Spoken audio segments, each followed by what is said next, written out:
In Season 11, Embark brought bots into public matches for the finals. In this video, I wanted to give a breakdown of what we know so far, how these bots work, what's different compared to regular cash out to the bots mode of cash out, and such. So here is a breakdown of the finals of bot matches. Now, comparing regular cash out to bot cash out, there's not many differences. The main difference being the list of events that are not allowed within bot matches. For example, stuff such as mega damage and low gravity. But aside from that, there's really nothing. But there is one thing that's different compared to the regular cash out and bot cash out. And that is how broken the maps are. One thing you might notice about bot matches is that it doesn't reload the map after you qualify for a round. And I think because of that, it causes specific parts of the map to just not work. For example, you can see me trying to climb this fence within a specific building in Monaco, and it just refuses to work. But what if I told you it happens more than just that? In Kyoto, most stairs that go up to buildings just have you face through. And mind you, Kyoto was actually disabled from the map pool for bot matches because of this. And last, there's Cis Horizon. Within this specific corner of the map, there are just specific cubes that you can just phase through. Not only that, but even the bots go through them, and even gadgets and specializations. Now, there is also a specific patch of umbrellas in Burnout that you clip through, but I do not have a clip of that as we speak because that clip actually got corrupted. But as far as I was aware of, this is all I could find after a bit of investigation. So I think it's time we get to know who the bots are, and trust me, it's a lot weirder than you think. Within bot matches, there are 7 teams to go up against. Each team has their own cosmetic style and set of gadgets and weaponry. However, we have our own team of bots depending if we have turned off the option to queue up with randoms or if we have a full party. Speaking of our bots, let's look at their loadouts first. Here is the loadout for each teammate. Now, what's weird is that if you have paid attention enough, the bots don't actually use everything that they have. For example, Billy just doesn't use thermal bores or glitch nades. Sam uses all of their gadgets, but not their specialization. But thankfully, Barbara uses everything. One thing you may have noticed if you played bot matches enough is that not a single medium uses their specialization, as they all have healing beam equipped, but just never use it. Another weird example is Esme, the sniper on the Fang Y team, who has grapple hook and just doesn't use it. But I think the weirdest team out of all of these is the Arctic Ops team, which for some reason, Poppy has a glitch mine, which is not supposed to be possible as glitch mines are not within the Heavy's build arsenal. I think the biggest downside with these bots, though, is their navigation.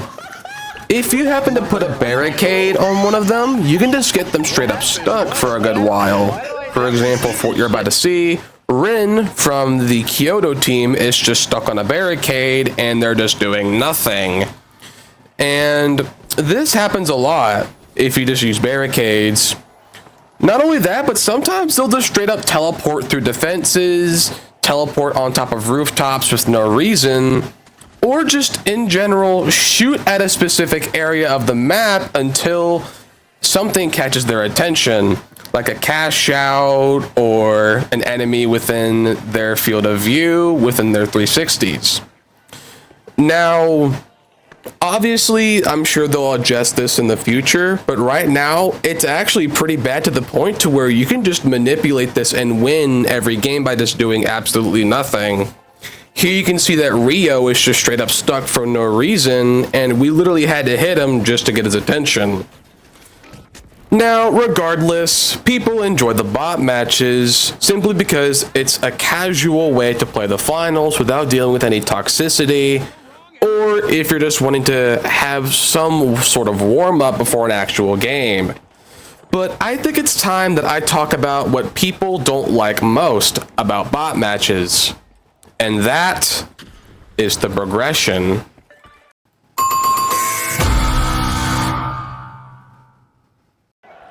Now, within bot matches, you're able to progress specific stuff in the finals like you would regularly. For example, sponsor tracks, battle passes, and World Tour.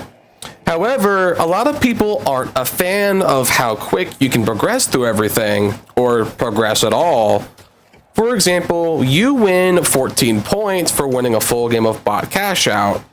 That might not sound like a lot, but it is a lot, as you only gain 2 points or 6 points or 14 for losing matches in regular cash out. You still win a lot just for winning. So no matter if you play bot cash out or regular cash out, you still get more from bot cash out, simply because 14 is a big number even for first place, comparing it to losing in regular cash out. Not only that, but every kill that you get within bot matches actually progresses into the main career. This also goes for wins, revives, and cash extracted. However, they did disable weapon XP due to an exploit with the riot shield. And this is a really easy way to farm the amethyst badges because everything from bot matches just go through.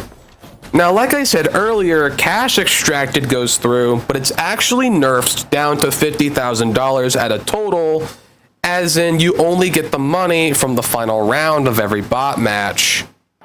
Also, you can get basically any achievement within bot matches too, including some of the hardest ones like Fatal Florist. And because of how easy it is to progress through everything just through bot matches, people have such a hatred for bot matches to the point to where it should be just removed from the game entirely, or just slapped into private matches only to prevent progression. Not only that, bot matches are so easy to grind that people are just on top of the leaderboards for specific stuff just from bot matches, especially the sponsorships, because you get basically 3,000 every game you play, which is a lot compared to regular gameplay within the finals. The Boundless close this round in first, setting themselves up for what's... Can someone please take that sword away from the light? He's fucking annoying.